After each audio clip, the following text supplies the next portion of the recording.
өрг имэн үзүүлж байна.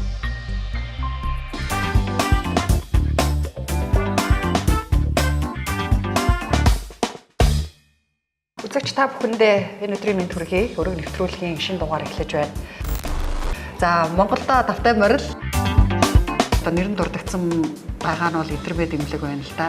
Өвчтнүүдийнхаа датаг хакертуулчлаа. Дор хаяад хаач мэдгэдэгчнүүдийг өгөх хэрэгтэй. Ямар имэйлийг садлахгүй, ямар линк рүү орох уу, орж болохгүй вэ? Одоо Америкт бол одоо мэдээлэл аюулгүй байдлын таатгал гэдэг тусдаа таатгал гараад эхэлсэн байгаа. Америкт 30 гаруй нийтдээ 30 гаруй гэсэн Монгол инженерүүд ажиллаж байгаа юм байна тийм. Энэ хоёр компанид нийлээд ер нь бол одоо манай энд ажиллаж байгаа хүмүүсийн 3 жилийн амнаас эхлээд одоо Америкт явж эхлэх юм. Сэргийлсээр байхад халдварт өртчүүл яах вэ? Энэ хоёрдугаар хэсэг. за сүүлийн үед интернет эмнэлэг өвчтний датагаа алдлаа. За ер нь ийм одоо эрүүл мэндийн эмнэлгийн чиглэлийн компаниуд датагаа алдах, хакертуулах эрсдэлтэй байна гэсэн ийм мэдээллүүд их явж байгаа. Тэгвэл үүнээс ер нь яаж сэргийлэхий гэдэг талаар бид энэ удаа ярилцахаар яг мэргэжлийн хүмүүсийн урьж ярилцахаар болоод байна. За бидэнд цаг гаргасан баярлалаа. За iCodis Clear Corp гээд Америкт 20 орчим жил үйл ажиллагаа явуулж байгаа Монгол IT болон программинг компани үүсгэн байгуулагчид бидэнд өнөөдөр цаг гаргасан байна. За Монголдо давтай морил Монголд ирээд хэр удаж байна? Баярлалаа. За би ирээд нэг 2 болооч байна. Дандаа Америкт байдаг хүмүүс бид 5 жилийн өмнө бизнес өргөн нэвтрүүлгээр Америкт нэвтрүүлэг хийжсэн. Тэгээд тэрнээс хойш 5 жил болчихсон байна. Цаг хугацаа урд өнгөрсөн байна. iCodis, Clear Corp гээд хоёр компанийн хувьд бол ингээд програм IT-ийн чиглэлээр тусдаа үйл ажиллагаа явуулдаг хэрнээ хамтраад нэгдсэн байдлаар ажилладаг гэж ойлгоод байгаа тий. Монголчууд одоо сүүлийн үед нэг том асуудалтай болчлоо. Интернет гэж одоо нэрэн дурдгдсан байгаа нь бол интернет эмнэлэг байна л да. Өвчтнүүдийнхаа датаг хакертуулчлаа. Тэгээд хакер зах дээр зарагдаад эхэллээ гэд яригадаад байна л да. Тэгэхээр энэ ер нь ямар сөрөг үр дагавартай. Тэгээ ер нь бол мэдээлэл аюулгүй байдлын энэ хамгийн чухал сэдв болчиход удаж байна л да. Одоо Америкт бол одоо мэдээлэл аюулгүй байдлын таатгал гэдэг тусдаа таатгал гараад эхэлсэн байгаа. Тэгээд тэр таатгал буюу нь бүх компани хамрагдах хэрэгтэй болсон байгаа. Тэгээд тэнд хамрагдахын тулд бас янз янзын халгуурыг авсан байх хэрэгтэй байна. Тэгээд зөвхөн нэг эмнэлгээр зогсохгүй олон эмнэлгүүд рүү энэ халдлага өртсөн юм шиг байна. Тэгээд яаж одоо манай эрүүл мэндийн компаниудын IT сервис одоо их халдлахад амархан байна гэсэн үг юм.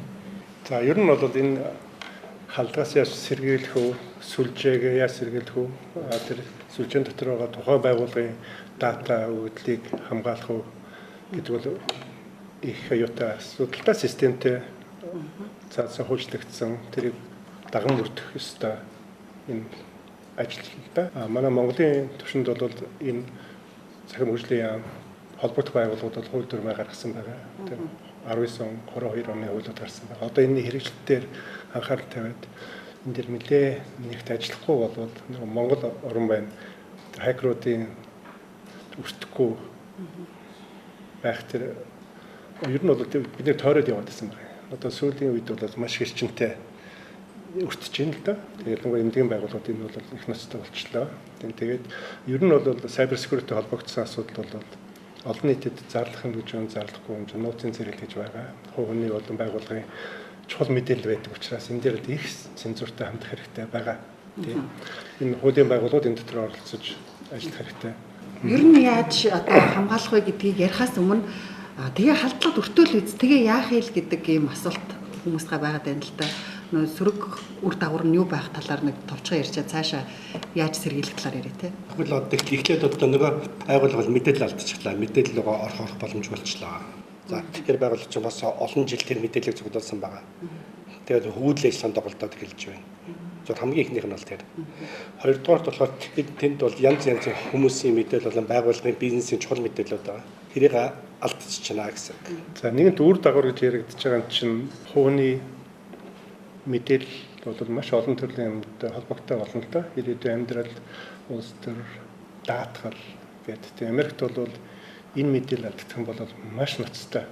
Тэр хүний ирээдүйн улс төрийн карьер гэж болно, тийм ээ. Эрүүл мэндийн даатгал гэж болно. Даатгал тийм ээ. За тэр нь ер нь бол энэ яг үүнд бол бит хоёрын хариулах зүйл биш. Энэ бол хуулийн байгууллага хариулах учраас тийм ээ. Ингээд жоо хязгаарлалтаа ярих болохгүй. Тийм. За ер нь бол маш их нэгуртай. Тэгээд одоо хин хариуцлага өөрхөн өдөр гээд ингээд цаашаа үргэлжлээл байна л да. Одоо тэгээд нэгэнт ингээд халдаад эхэлчлээ. Монголын одоо ганц эмнэлгээр зогсохгүй олон эмнэлгүүд рүү халтж байна. Та хоёр ч гэсэн яг энэ одоо ажлаас болоод Монголд ирээд ажиллаж байгаа гэж ойлгоод байгаа шүү дээ, тийм ээ. Яаж сэргийлэх вэ? Ер нь одоо манай Монголын энэ эрүүл мэнд гэлтгүү дата их төвлөрсөн байгууллагуудын мэдээллийн аюулгүй байдал одоогоор ер нь ямар байна? Юун дээр алдаад байна? Ер нь бол Монголд хамгийн гайгүйс хамгаалалттай газрууд бол энэ бол банкуд л байна да. Харьцангуй бүгдээрээ лицензтэй програмуудыг хэрэгжилж байна. Ер нь Монголд хамгийн юу нэг бол өргөн байгаа юм лицензгүй програм хэрэгжилдэг. Лицензгүй програм хэрэгжилнэ гэдэг чинь тэр чинь апдейт хийж сайжруулах шинжилгүүд ерөөсөө хийгдэхгүй гэсэн. Тэгэхээр бол тэрэн дээр бол байнгын нэг хонгорхой байж байгаа л гэсэн. Хэрвээ лицензгүй програм хэрэгжилсэн бол тэр бол хакерд өртөх ерөөсөө 100% магадaltaй. Тэр хакерны ард гэдэг ч одоо нэг IT программист сууж байгаа л гэсэн үг үстэй. Заавал программист ч одоо суухай болцоо. Одоо тэрний шатгаар програм ажиллаж явчихж байгаа. Бүх шүлжээч скан хийгээл за энд нь ийм онгорхой байна. Энэгээр нь орно. За орсныхаа дараа яг тэр хүн за энэ байна. Эндээс энэ мэдээлэл авъя. Энийг ингээ гэдгийг одоо сүүлд бол програм гэдэг болсон байна.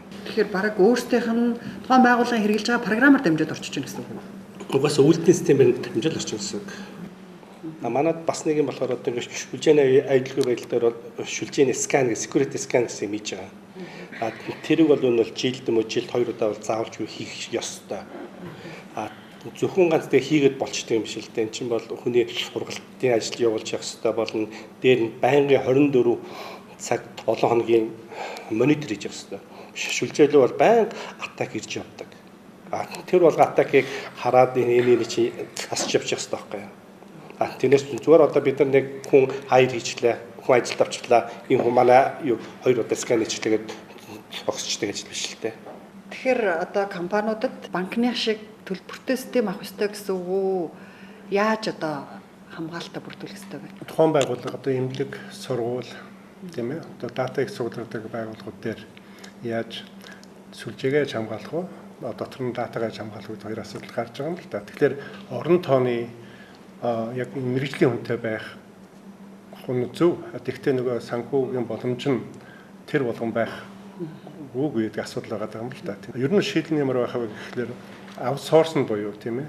Одоо жишээ нь IT-ийн энэ талаас мэрэгдсэн компанитай ажлын гэрээ хийгээд тэр байгууллагаараа тэр IT-гийнхаа хянуулаад яг зөх шаардлага нь хангагдаж гэнэ үү тийм олон улсын шаардлага тийм ээ. Cybersecurity аюулгүй байдлын шаардлага нь хангаж гэнэ үү гэдгийг хянуулаад явах юм бол консалтинг маягаар явж болж байна. Тухайн байгууллага санхүүгийн боломж сайтай байх юм бол мэрэгчлэтний аваад ажиллах бүр сайн. Тийм. Гэхдээ энэ бол нэг хүний хийждэг ажил биш л дээ. Энэ яг бүтэн баг хамт олон байж энийг аюулгүйг хангана шүү дээ. Одоо жишээ нь iCodis танай хоёр компаниуд яг энийг хийдэг үстэй. Яг Америкт хийж байна л да. Одоо Clear компанийн хувьд бол 2009 оноос ер нь бол 2009 оноос ч өмнө байсан тийм 2009 оноос албаасаар бүртгүүлээд өнөөдөр 23 он байна шүү дээ 14 5 жил ажиллаж байна. Яг энэ чиглэлээр ажиллаж байна л да. Манайх бол яг энэ чиглэлээр ялангуяа одоо ковидээс хойш бол одоо cyber security гэдэг бол хамгийн одоо бидэрт одоо тулгамдсан тийм чаленжтай энэ асуудал боллоо л да тийм. Тэр энэ чиглэлээр манай хоёр байгууллагад ажиллаж байгаа юм. Америкт яг нөө 5 жилийн өмнө ярилцахад бол үл хөдлөх хуульчтай илүү ажилладаг гэжсэн шүү дээ. Сургуулиудтай бас ажилладаг гэсэн. Сургуулиудтай ажилладаг. Манайд бас эмнэлгийн байгууллагууд байгаа. Америкт эмнэлгийн байгууллагууд бол HIPAA гэсэн стандартыг мөрдөх хэрэгтэй байдаг. HIPAA гэдэг нь ер нь бол тэр эмнэлгийн үйлчлэгч нарын аюулгүй байдлыг хамгаалж байгаа стандарт. Тэр стандартыг бүгдийг мөрдөх хэрэгтэй байдаг. Тий, 5 жилийн өмнө бид гурав ингэж Чикагод гурлаа ярилцчихсан шүү дээ. Танай компаниар Монгол ажилтнтай байсан. Одоо хэдэн ажилтнтай болов? Одоо манай хоёр компани нийлээд 30 гаруй Америкт. Эндээ бас 20 хэдтэй ингээд 50 60 хүн ажиллаж шүү дээ. Тэгээд ихэнх нь дандаа Монгол инженер техник ажилчид байна. Дандаа Монголс ялгуучууд байгаа. Энэ үйл ажиллагаа явуулж байгаа нь одоо IT сервис хамгаалтын бүх үйлчилгээг үзүүлж байгаа гэсэн үг үү? Тэгж болно. 2 жилийн өмнө бид нар нэгээд хэлсэн. Тэгээд нэг юм байна. Одоо жишээлбэл аюулгүй байдлын үйлчлэг чинь 24 цаг ажиллаж байгаа хэрэгтэй. Жишээлбэл одоо бид нар тэнд унтж байгаад саяын жишээл халдвар андаар шөнийн цагаар явчихж байгаа шүү дээ. Хэрвээ манай одоо тэр халдвар дөрсөн эмнэлгийн хүмүүс шүн унтдаггүй байхгүй бол тэр чинь халган дөрсөн өөртөө дэмэсэн. Тэгэхээр бид нарыг 24 цагийн хамгаалт үзүүлж байгаа.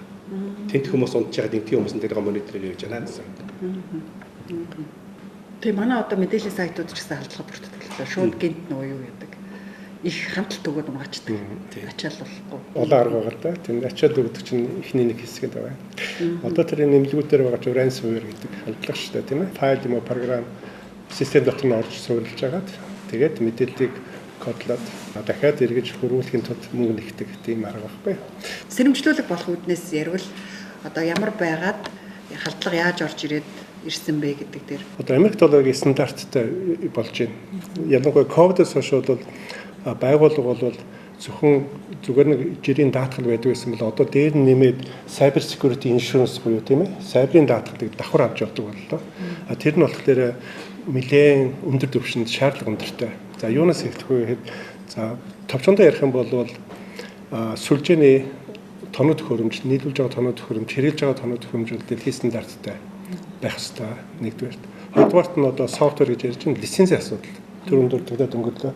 Лиценз бол хамгийн сүүлийн үеийн тийм апдейт хийж болохоор тийм одоо орчин үеийн яг одоо Microsoft тийм ээ тохиолд байгууллагуудаас хүлээн зөвшөөрөгдсөн дилерээс авсан, реселлерээс авсан тийм лицензүүд бол суух хэрэгтэй. Тэгээд дээр нь хамгийн гол нь энэ зүгээр нэг одоо лицензээ суулгаад тэгээ орчин үеийн тоноод хөрөмжөө тавиад тийм ээ баталгаатай гэсэн үг шүү дээ. Тавиад ингээд хаях бол биш. Энийг бол cyber security ажил бол ерөөсө 24/7 цаг тутам л энийг мониторж араас нь явж явах хэрэгтэй.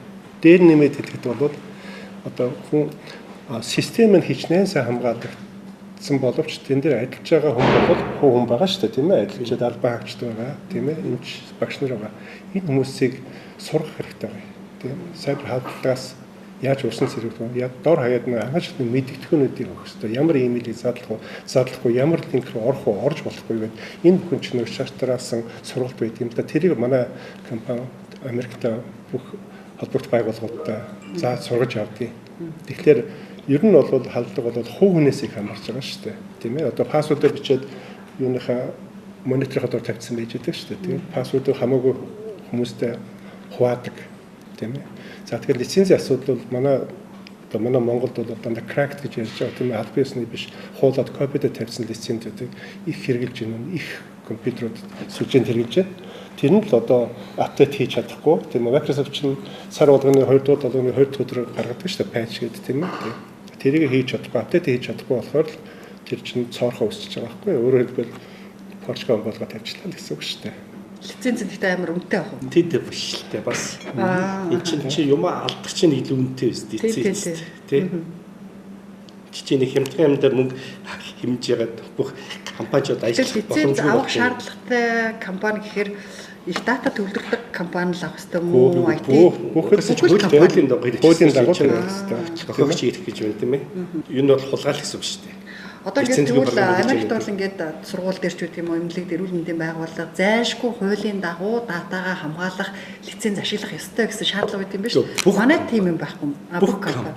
Манайд одоо тэгвэл тим юм байхгүй юм биш. Тэр тэгэхээр хууль нь бол байгаа зүйл. Байгаа байлгүй яг уу. Одоо хэрэгжүүлэх хэрэгтэй болчиход байгаа байхгүй юу? Тийм. Хэрэгжүүлэхдээ яг одоо өрөөнд хэдэн компьютер байна тийм ээ 20 гаруй компьютер байж шүү дээ. Энэ бүх компьютерууд Microsoft-ийн аль биесний лицензтэй байх хэрэгтэй тийм ээ.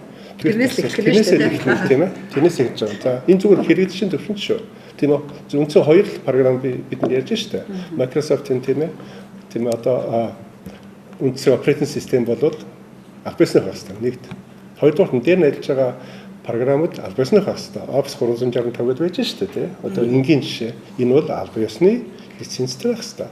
Мөн нь бол мэдээж ойлгомжтой, жоохон өндөрдөө байдаг. Яг нэг том алдаа байна. Одоо нэг IT-ийн залуучууд ирээд ахаа ихчээ би танай мөнгөний хэмнэлд өглөө 20 мянгаар 30 мянгаар би operating system суулгачлаа гэж яваад өгч байгаа байхгүй. Тэр нөгөө хүн чинь нэрэд ихсэн болов гэж бодож байгаа. Гэхдээ үнэндээ тэр хүн хоролж чад яваад өгч байгаа. Corporate тавьсан crack тэр version буюу тэр юу чинь operating system чинь дахиад апдейт хийж болдгоо байхгүй. Апдейт хийж болохгүй юм л гэдэг чинь нөгөө одоо цаа цонхын нэмэг порчиг нь болгож өгчөөд нөгөө хайкрууд боломж олгож өгчөөд яваад өгч байгаа. Нэгдүгээрт. Хоёрдугаарт нь сүлжээ талаас ярил л да. Тийм ээ. Сая хэрэглэгч талаас. Сүлжээ талаас ярих юм бол сүлжээний гол тоног төхөөрөмжүүд байна шүү дээ. Тийм ээ. Firewall гэж байгаа. Тийм ээ. Тэр нь серверүүд байгаа. Тэгээ switchүүд байгаа. Тийм ээ. Тэгээд wireless access system буюу алсын зайны тоног төхөөрөмжүүд байгаа. Энэ гол төхөөрөмжүүд бол албан ёсны дистрибьютор борлуулагчаас авсан байх хэрэгтэй. Дээр нь сууж байгаа тийм бүх операшн системүүд бол хамгийн юу байх хэрэгтэй. Нөгөө баталгаатай, warrantyтэй бүх юмтай байх хэрэгтэй. Тэгэхээр яаж юм гэвэл серверийн лайсенсыг бол бас дахиад кракта тавьчихж байна. Нэгээс нэгд нь хуулаа тавьчихж байна. Тэгэхээр сервер чинь одоо апдейт хийж чадахгүй, сервер чинь өөрийгөө хамгаалж чадахгүй байх юм бол энэ чинь хамгийн том алдаа. Одоо Porsche биш одоо бүгд тоон хаалгын болгоод өглөө л гэсэн болж байгаа байхгүй юу? Түрүүн улсад хийх юм их байгаад байна. Энэ чи салбарт гэжсэн. Манай улс ч одоо цахим яамтай болсон. Иргэдийнхаа датаг хамгаалах, мэдээллийн аюулгүй байдлыг хангах, эсвэл яг энэ чиглэлийн хууль эрх зүйн орчин дээр хийх ёстой шаардлагатай нэг ойрын ажлууд нь юу байна гэж харсан байна. Ер нь стандарт болох шүү дээ. Угсаа стандартаа одоо жишээлбэл эмнэлгийн байгууллагад HIPAA гэсэн стандартууд зайлшгүй байх хэрэгтэй гэдэг шиг юм шиг. Одоо манайхаас тиймэрхүү стандартууд л байна. Одоо боловсролын байгууллагад нэг стандарттай, хуулийн компаниуд нэг стандарттай тийм. Ерөөсөө стандарт. Мөрдүүлэх.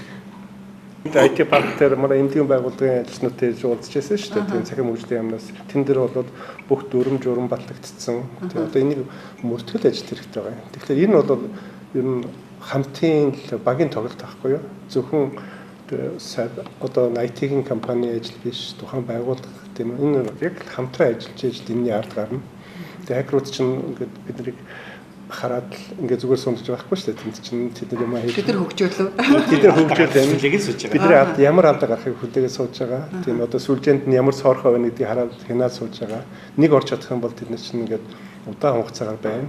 Хамгийн нэгууртай юм болохоор тэр байгууллагын дотор болж байгаа процессыг хянаад, мэдээд, тагнаад тэгээд хэрэгтэй үедээ ямар мэдээлэлтэй одоо тийм encrypt гэж ярьж шүү дээ тийм.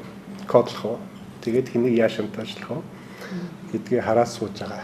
Тэгээ энэ бол юу ч нэг нет хактуулж байгаа компьютерээс 30% угаасаа дотроос алдчихж байгаа шүү дээ мэдээлэл. Өөдөөс хойш хүмүүс гэрээсээ ажиллаж байна. Гэрийн компьютер дээр чинь нэг антивирус програмтай чинь байхгүй. Гэрийн компьютер хүүхдүүд нь тоглож байгаа. Тэгэхээр янз янзын юм энэ тэндээс даунлоод хийгээд авсан байгаа. Тэндээс янз янзын програм суудсан байгаа. Гишнээ байгууллагын компьютер чинь юурхэн байсан ч гэсэн гэрийн компьютерээс ороод пассворд оруулгууд тэр хүн пассворд алдчихж байгаа байхгүй. Тэгэхээр одоо нөгөө хүн чи юу яах вэ? Хизээ дуртаадсан нөгөө хүн шиг орчноо л гэсэн. Тэгээ иймэрхүү юм дээр бид нар байнгын монитор хийж идэг. Шөнийн цагаар энд одоо энэ IP-гаас ийшээ орлоо гэн бол бид нар би бод ийм хүн орох ёстой газараас орж байна гэд шууд булаагдах жишээтэй. Та нар өөрсдөө яг нөгөө хариуцж байгаа байгууллагынхаа би юм байнга монитор хийж 24 цаг угаасаа монитор хийж. За ийм байгууллагын одоо энэ улсаас орлоо гэн бол бид нар шууд хараад энийг булааглана. Хэрвээ хүмүүс нийш чи явж байвал бид нарт урьдчилж хэлдэг. За би одоо Европоор энэ улсуудаар тэдний хооронд явна шүү. Тэр үед нь бид нар за энэ бол энэ хүн яг энэ угаараа явж байна гэж хараад хянаад байж юмсан. Банк гадаашаа явах юм бол хэлээрэй. Хийлээ энэ та мөн үү яг баталгаажуул гэдэг 24 цаг юм. Эсвэл та гарахаас өмнө тэгдэг шүү дээ. Би гадаашаа явлаа гэж банкнд хэлчих юм бол банк шууд танаа банк карт уншуулахад зөвшөөрсөн байдаг шүү дээ. Европт ч юм уу тий. Америк. Тэрнтэй яг адилхан IT систем гэж ажилладаг байхгүй юу? Танай хоёр компани Монголд ажиллаад 2 жил болсон байна шүү дээ.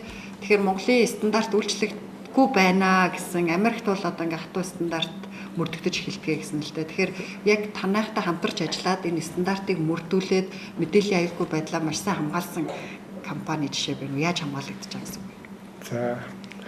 За хэрэглэгчийн мэдээллийг олон нийтэд танилцуулах бол бас дөрөмтэй тийм ээ. Тэгэхээр тухайн байгууллагаас зөвшөөрөл авсан тохиолдолд бид хүний мэдээллийг нэр усын дурдж болдог тийм ээ. Бид IT-ийн чиглэлээр энэ бол дүрмийг бол баримтлах хэрэгтэй.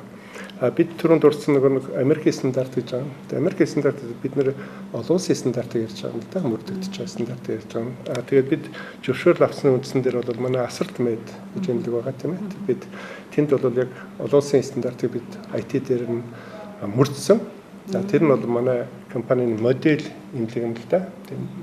Тэгэхээр гадаад захирлын зөвшөөрлөөр Датаг одоо ингэж хамгаална гэж. хамгаална. Датаг яаж хамгаалах вэ? Сүлжээ яаж хамгаалах вэ? Тэн дотороо бүх хэрэглэгчдийн компьютер тийм ээ бүх мэдээллийн тоног төхөөрөмжүүд яаж хамгаалах вэ? Тэр яг олон улсын стандартаар явж байгаа. Тэгээ одоо бид жил гаруй очлоо шүү дээ тийм. Тэн дээр ажиллаж байгаа. Манай улсын эмнэлгүүдийн мэдээллийн аюулгүй байдал ямар байгааг харж шалгаж үзсэн. Үзэг. Одоо тэгээд стандартаар мөрдөж байгаа байхтаа л гэж бодож байгаа бараг халдлага өрцөж мэдэхгүй байх юм.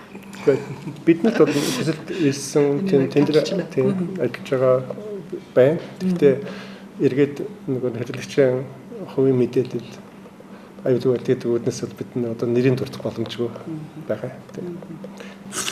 За Одоо энэ ихэр халдлагад өртгөөс урьдчилан сэргийлсэн өртсөний дараа юу хийх вэ гэсэн план төлөвлөхөө гэсэн юм. За энэ бол мэдээж бидний зорилго бол халдлагад өртүүлэхийн төлөө л үзсэн. Тийм ээ. Энэ төлөвлөгөө болохоор яаж урьдчилан сэргийлэх вэ? За энэ бол хамгийн гол хэсэг нь байна. За урьдчилан сэргийлсээр байхад халдлагад өртчүүл яах вэ? Энэ хоёрдугаар хэсэг. За тэгэхээр энэ чинь бас шинжлэх ухаанд байна л да. Одоо халдлагад өртсөн тохиолдолд өөрийнхөө философитой, протоколтой. Одоо ер нь хамгийн түгээмэл зүйл нь болохоор дарга мэдээлэл захимждаг. Тэгээд нөгөө IT-ийн хүнийг нөгөө паникнд оруулцдаг. Тэр хүнд нөгөө ажлыг боломж нь олгодог. Тухайн момент бол энэ чинь арай өөр тийм ээ сэтгэл зүйч бас өөр байх хэвээр тэр нэг аль болохоор ажиллах боломжийг олох хэвээр тийм ээ тэгээд аюул өнгөрсний дараа тэр техник ажилтныг одоо зодсон ч яг болно зүгээр яаж байгаа шүү тийм ээ тэгтээ тухайн үед нь бол тухайн үед бол тэр хүнд нь ажиллах нөхцөлийг олох хэвээр дараа нь 3 дахь хэсэг нь болохоор энэ халдлагад өрсөний дараа ямар арга хэмжээ олох вэ юу хийх вэ гэж энэ бол цогцтой програм байгаа юм л та. Тийм энэ дээр бол манай бүх байгууллагууд ийм өөр энэ cyber security тийм solutionтэй юм байх хэрэгтэй юм л та. Тэр энэ гурван бүлгээс бүрдсэн байгаа. За тийм. Тэгээд дээр нь болохоор энэ байгууллагын ер нь бол одоо байбал юм да тийм ээ. Тэр IT системийнхэн Тэгэхээр байгууллагууд ингэж бодоод байдаг юм шүү. Манайх тийм IT хамгаалалт авах мэдээллийн аюулгүй байдлаа хамгаалах хэмжээний байгууллага юм уу гэдэг дээр л баг эхний алхам шүү дээ. Тэрэн дээрээ л баг бодоод ижиж байгаа юм шиг санагдаад байдаг шүү. За одоо огт компьютергүй болчихвол энэ байгууллага компьютер хэрэгжилж байгаа байгууллага болгон л халдлага дуртай болтой л гэсэн үг тийм. Наад захын л юу шүү дээ. Зүгээр бүр энгийн яваад тэр компьютерээс өөрийнхөө банк руу орж ивэл тэгэл өөрийнхөө банкын хүртэл хакерлах боломжтой болох гэдэг шүү дээ. Чиний Facebook, юу дээр чи компьютерээс орж ирэхээр том компанид хамааралтай асуудал юм шиг ойлгоод байдаг. Тийм. Тэгэхээр хувь чиний хувь хүртэл чинь халахын дурч болно шүү дээ. Байгууллагын шүлжээ чи юм болсон байгаад чи тэр шүлжээгээр хувийнхаа юм руу ороход л чи өртөх боломжтой болгож байгаа. Тэгэхээр сонирхол тэгээд халдлага өртгөхөд халдлагын дотор нь яаж ангилах вэ? Хэд ангилах вэ? Гэт энэ дотор байж байгаа. Бүр бажет менежмент гэдэг байхгүй юу? Тэгэд эхний халдлагад өртгөх мэдээллийг авангууд ямар хүнтэй харьцах, тухайн байгууллагад хин энэ дээр байх хэрэгтэй. Энэ чинь багийн тохиолдол гэсэн шүү дээ. Тийм учраас аль болох паниктахгүй сөрөг арга хэмжээ авахын тулд эзэн бие байх хэрэгтэй, уцны намд байх хэрэгтэй. Тэгээд энэ дотор нь ангилаад халдлагаас хамаарад тийм ээ ангилна. Энгийн байх юм уу, бүр хурц аюултай байх юм уу гэдэг. Тэгээд аюултай байх юм бол бид нар хин ямар баг хин байх юм тэр багийнх нь хүнийх нь нэр уцных нь номер бүр тэр байтугай ингээд одоо хэрэглэгч очоод хаалга руу н ороод түгжээ хаана байх юм, түлхүүр нь хаана байх юм гэдэг сервер өрөө нь хаана байх юм гэдэг бүх юм чинь ингээд код нь байх хэрэгтэй. Энэ чинь ингээд бүтэн цогц юу байхгүй төлөвлөгөө байхгүй яа тийм учраас энийгээ дагаад явах юм бол бид аль болохоор хурдан сэргийлж чадах гэсэн үг шүү дээ. Компанийхаа IT мэдээлэл аюулгүй байдлыг даатгая яг жижиг томоосоо шалтгаалаад үзүүлэх үйлчилгээ үнэн өөр байна тийм л дээ. Юу гэдэг шиг нэг Murphy's Law гэж хязгаартай биш үстэй тийм. Угаасаа юу гэдэг шүү дээ. Murphy's Law гэж байдаг шүү дээ. Хамгийн муу үед чинь болох боломжтой гэсэн үг байхгүй юу. Тэгэхээр яг халдлаганд өртсөн үед бүх юм чинь наад заханд хөдөлгөөнч ажиллахаа болох боломжтой байхгүй юу. Тийм учраас тэрнээс яаж үргэлжлэн сэргийлэх үүдэж чинь энэ тоглоом дээр гарч ирж байгаа. Төлөвлөгөн дээр байж байна. Тэгээд та дараа нь яг мэдээ олон төлөвлөгөө байгаа шүү дээ. Одоо байгууллага болгонд ийм төлөвлөгөөтэй байх хэрэгтэй. Тэгээд ер нь бол одоо энэ бол байбал тэр одоо IT систем дотор бүх юм байгаа. Бүх компьютер, сүлжээ, тийм ээ, тоног төхөөрөмжийн судалгаа, тийм ээ. Тэгээд дээр нь болохоор тэр ялангуяа лицензийн асуудлууд тэр бүх юм энэ дотор байж иж тэр цаашаа төлөвлөлт хэрэгжинэ л дээ. Тэгэхээр эхлээд датаг цуглуулад энийг яг ингэж документжуулж аваад тэгээд тэн дээрээ төлөвлөгөө гаргаад тухайн байгууллага дараа эх оныхаа санхүүд IT-ийнхаа санхүүд төлөвлөөд ингээд цаашаа явах юм бол ингээд эрсдлээс багасна л да. За тэгээд эргээд хэлэхдээ бол битээ түрүү дурдсан backup гэдэг юм зүйл хамгийн чухал. Ягаад гэвэл байгууллагын датаг тийм ээ. Ер нь бол Америк стандарт нь 3 газар хадгалж гэж байгаа. Нэг нь cloud дээр хадгална, хоёрдугаар нь тухайн байгууллага дээр хадгална, гурав дахь нь өөр хотод мужид хадгалаа гэсэн байна. Тэгэхээр ингэсэн тохиолдолд эдгээр дата нэг газар авах дахиад нөгөө газараас нөхөд авчих боломжтой. Тэгээд тэрийг бол backup-ыг манайхд нэг халдлаад орсон чинь 2 сарынхаа дата backup байхгүй. Энэ нь бол юу вэ? Одоо backup одоо манай нэг хийдэг ажил юм. Одоо бид нар шинээр одоо харилцагч авна шүү дээ. Тэгээ backup баг гэж хүнээс нь асуу. Багыг шилнэ голдоо. Дандаа багыг шилнэ. За тэгвэл тэдний өдрийнхийг сэргээгээд өгөөч харьяа гэх. Backup байдлыг шилжих нэг одоо сэргээгээд болж ийна гэдэг нь бас 2 хонд аахгүй. Тэрийг яг сэргээж ижил үзэж чинь. Сэргээжлээ чи энэ чинь backup гэж үзнэ. Дээр нь болохоор сүүлийн ransomware-үүд болохоор backup-ыг чинь бас давхар устгах шиг байгаа байхгүй. Тэгэхээр яг энээс хамгаалсан backup-ыг манай хийдэг болцсон байгаа. Хайрын хэдэн онд Америкт очлаа? 97. гэж 95 онд дээрээс гарч ирсэн. 96 оны 1 сард очиж ирсэн. Ер нь бол одоо манай энд ажиллаж байгаа хүмүүсийн 3 жилийн амнаас эхлээд одоо Америкт явж эхэллээ. Нийтдээ 30 гаруй гэсэн нь Монгол инженерүүд ажиллаж байгаа юм байна тийм. Тэгэхээр Монголд яг мэдээллийн аюулгүй байдал дээр бол нэлээд их хүн хэрэгтэй харагдаж байна. Эсвэл аюулгүй байдал гэж яриад байгаа зогсохгүй шүү дээ.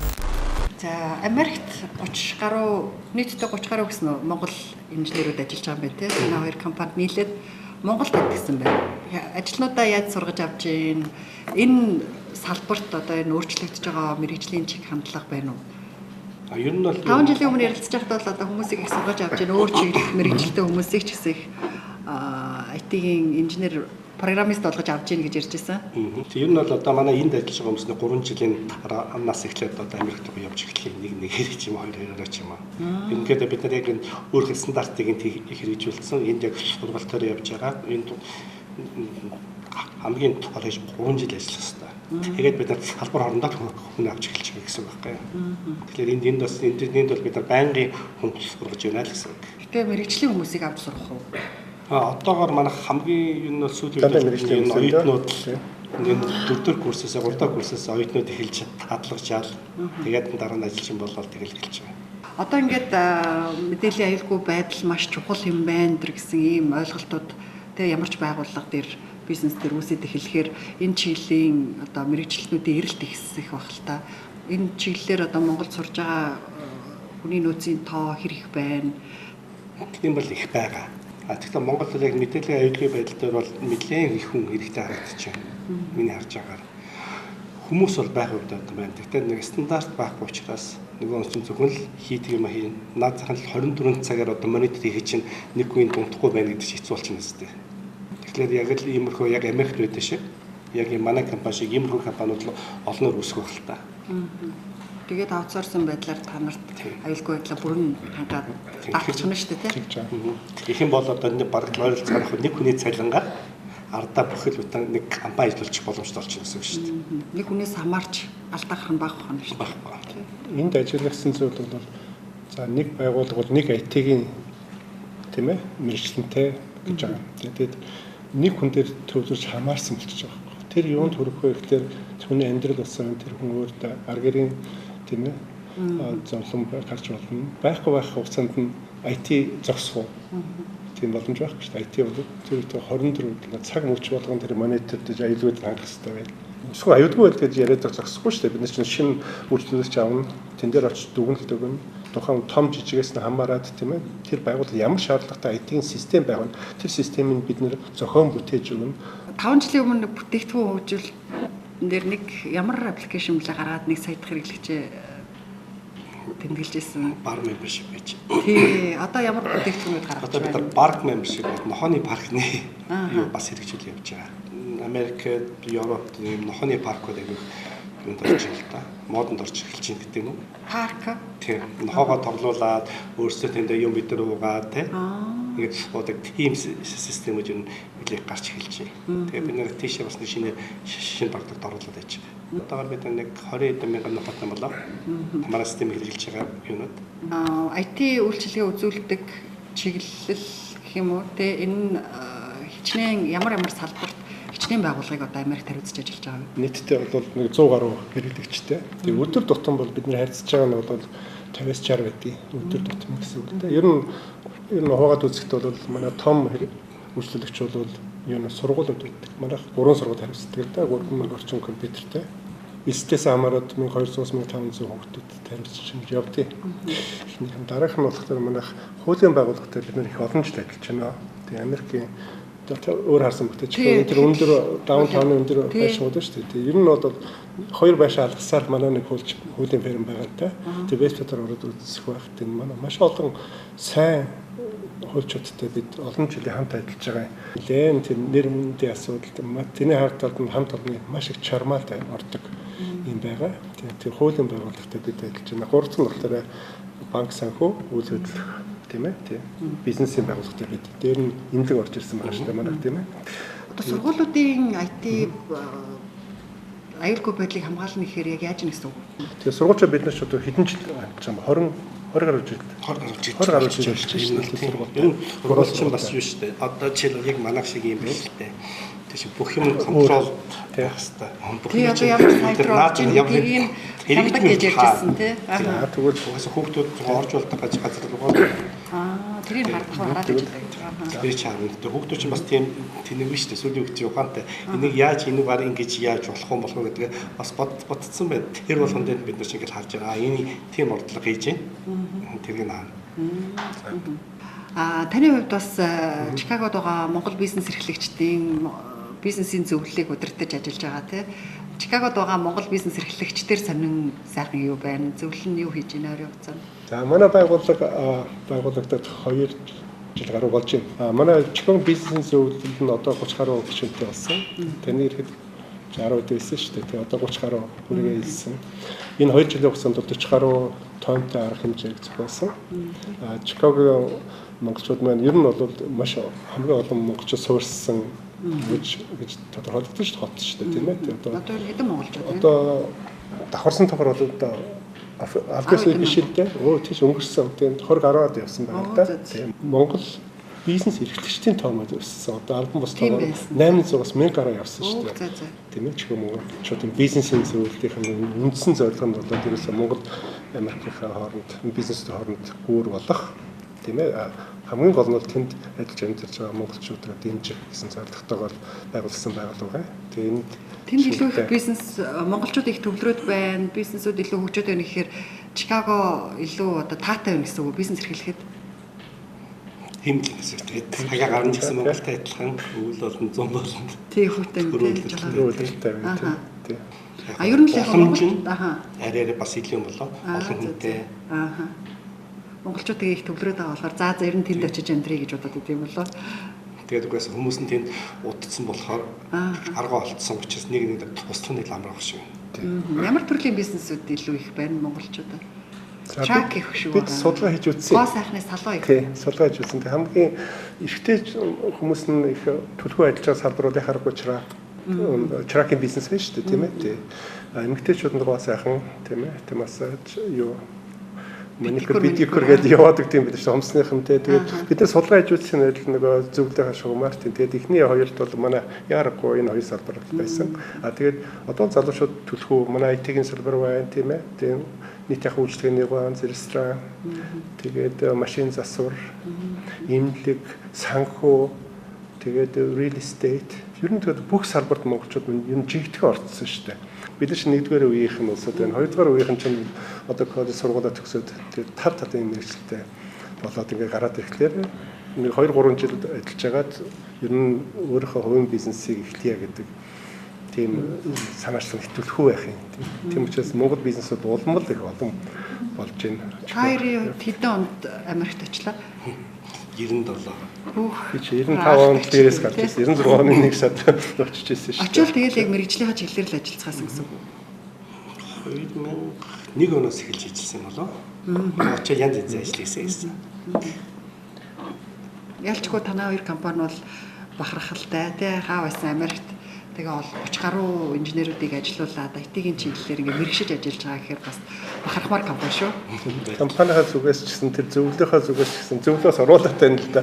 Ер нь бол бидний ингээд 20 гаруй жил Америкт ажиллаж амьдраад тодорхой төвшөнд хүрсэн байна л да. Тэгээд бас тийм ээ. Тэгэхээр одоо энэ шинээр ирж байгаа буюу тийм ээ эсвэл одоо тэнд дөнгөж бизнес эхэлж байгаа монгол хүмүүст бидний 20 жил хийсэн тэр ажлыг хүмүүс маань нэг 5-6 жил амжуулчих юм бол бидний зорилго бүтэж байгаа юм. Тэгээд тэнд ч одоо анхдагч урьж байна. Тэр туршлага нөө хаваасаа бизнес зөвлөрөд амжуулж хуваалцж байгаа юм тийм. Яг одоо манай энд одоо манай хоёр компани хоёулаа байгууллага нийлээ тийм ээ үйл ажиллагаа явуулж байна. Тэгэхээр тэнд бидний тэнд сурсан мэдсэн тийм ээ ноу хау гэж ярьдаг шүү дээ. Тэр нь Америкт мөрдөгдөж байгаа. Ялангуяа IT-ийн чиглэлд мөрдөгдөж байгаа тэр тийм ээ дүрм хууль тэр стандартыг Монгол хөрсөнд сайн суулгаж өгөөд хурдан суулгаж өгөх юм бол бидэнд аюул эрсдлээс их олон байгууллага хүмүүнийг хамгаалж чадах юм гэж бодож байгаа юм л да. Одоо сонирхол одоо бид хэд ингэж ярьж байгаа хооронд бол хэрэгжилт муу байгаа нь сайн шууд ингээд тэр ингээ хакерд өртөж байгаагаар л илэрч юм л та тий. Одоо ингээ хэрэгжих болцсон биш үү гэдгийг сануулга болж байна. Тэгэхээр одоо энэ сонирхол хэлгээд одоо манайч IT-ийн явах шүү 24 долоо гэж шүү. Одоо бид хэдийг 3 ингээд өнөөдөр ингээд ярьж байгаа хооронд та харж байгаа шүү. Ийм олон дуудлага орж ирж шүү. Америкийн компаниас орж ирж шүү. Тэгэхээр энэ бүхний ардал манай инженерийн ажил бэлэн байж хариулт өгнө гэж байгаа. Гэж ойлгож байна. Яг энэ системийг эндээ суулгуулад тийм Монголын өөрсөн соолох бол бид олон хүмүүс хамгаалнаа. Хоёр ноттой болчихж байгаа юм да. Тэ ирж очиад байнга ирж очиад байна. Байнга ирж очиад. Тэгээ сая 2 сарын өмнө ирчээ бутсан шүү дээ. Тэгээд ялчгүй энэ одоо эрүүл мэндийн аюулгүй байдлыг хангах гэдэг ажиллаж байгаа ирчээд ирсэн юм тийм. Зарим байгууллагууд маань бид бол өөрсдөө гардаж ажиллах хэрэгтэй болчихсон. Тийм яг тэгж ажиллана. Ичиж бас үнэ ургаж юм л та. Жишээлбэл одоо манай энэ дугаар хүмүүс чинь нэг тиймэрхүү юм дээр арай туршлага багдаг шүү дээ. Тэгэхээр өөрсдөө хүмүүсийг за энэ дээр бол ингэн гэдэг наад цагаан тиймэрхүү. Жишээлбэл одоо халдлагаас яаж хамгаалах вэ? Дараа нь халдлагад өрцөн тохиолдолд юу хийх вэ гэдэг чинь бас нэг асуудал шүү дээ. Хоёр тусдаа.